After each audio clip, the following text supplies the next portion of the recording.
बिस्मिल्लाहिर्रहमानिर्रहीम, अस्सलाम वालेकुम।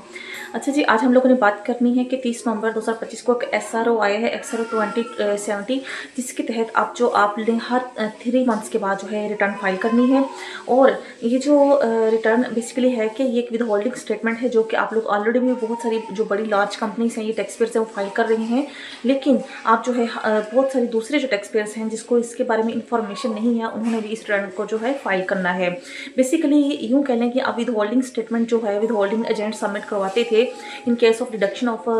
With holding tax under section 153 या फिर 149, तो वो अब जो है उनका जो टैक्स डिडक्ट हो या ना हो, उन्होंने हर हाल में जो है ये जो विद होल्डिंग स्टेटमेंट जो है आफ्टर एवरी 3 मंथ्स मीन्स कि हर क्वार्टर के बाद 20 तारीख को, नेक्स्ट मंथ की 20 तारीख को फाइल करनी है। पहले इस रिटर्न को जो है वो फाइल करने के लिए कौन से जो कंडीशंस थी और जो है अब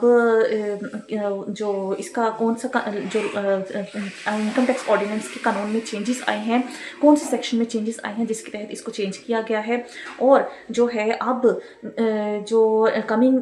जो लोग इसको फाइल करेंगे, क्या उसके लिए विद होल्डिंग एजेंट होना ज़रूरी है या फिर आपके विद होल्डिंग टैक्स की डिडक्शन होना ज़रूरी है या नहीं है, इस पर हम लोग बात करेंगे। तो हम लोग इस पर अगर देखा जाए तो इस तरह है कि अब ये था पहले ये रूल 73 है, इनकम टैक्स ऑर्डिनेंस 2001, ठीक है, और उसका सब रूल है 2DD। उसके तहत ये था कि पहले जो है जिस बंदे की जो इनकम टैक्स जो है वो इनकम टैक्सेबल इनकम 1 मिलियन होती थी और उसने ये रिटर्न लाजमी फाइल करनी होती थी, ये स्टेटमेंट आफ्टर 3 मंथ्स, या फिर जिसका जो टर्नओवर था वो 50 मिलियन था, उसने भी ये जो है रिटर्न जो है ये स्टेटमेंट लाजमी फाइल करनी होती थी। बट ये जो अब जो है ये SRO 2070 जो आ गया है, इस SRO के तहत ये जो कंडीशंस दोनों जो है ये दोनों कंडीशंस जो है वो ख़त्म कर दी गई हैं। अब आपको जो है लाजमी जो है ये जो स्टेटमेंट आफ्टर 3 मंथ्स हर टैक्स पेयर को फाइल करनी होगी। अब इसमें क्या है कि फॉर एग्जांपल हम अगर बात करें कि पहले ये होता था कि अगर एक पर्सन की जो है वो सेल्स 40 मिलियन थी, ठीक है, उसमें से उसके जो कॉस्ट ऑफ गुड सोल्ड के जो एक्सपेंस 38 मिलियन के जो माइनस होने के बाद उसके पास जो 32 लाख बचता था, उसमें से अगर हम देखें कि उसकी जो 149 सैलरी की जो सैलरी एंड वेजेस जो डिडक्शन हो गई है, और उसके बाद फिर उसकी कम्युनिकेशन चार्जेस 1 लाख डिडक्ट हो गए हैं, या फिर 20,000 रुपये जो है वो उसके जो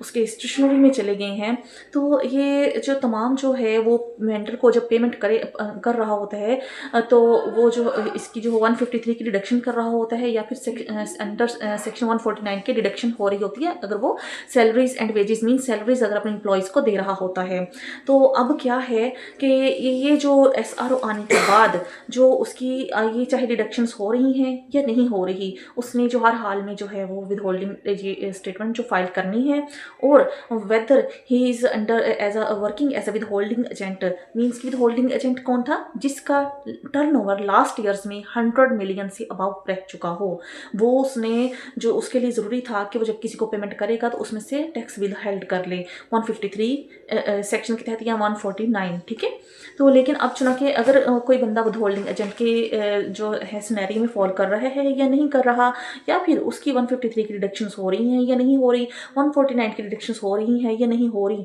लेकिन उसने हर हाल में जो विद होल्डिंग स्टेटमेंट जो है आफ्टर जो 3 मंथ्स वो फाइल करनी है। Thank you.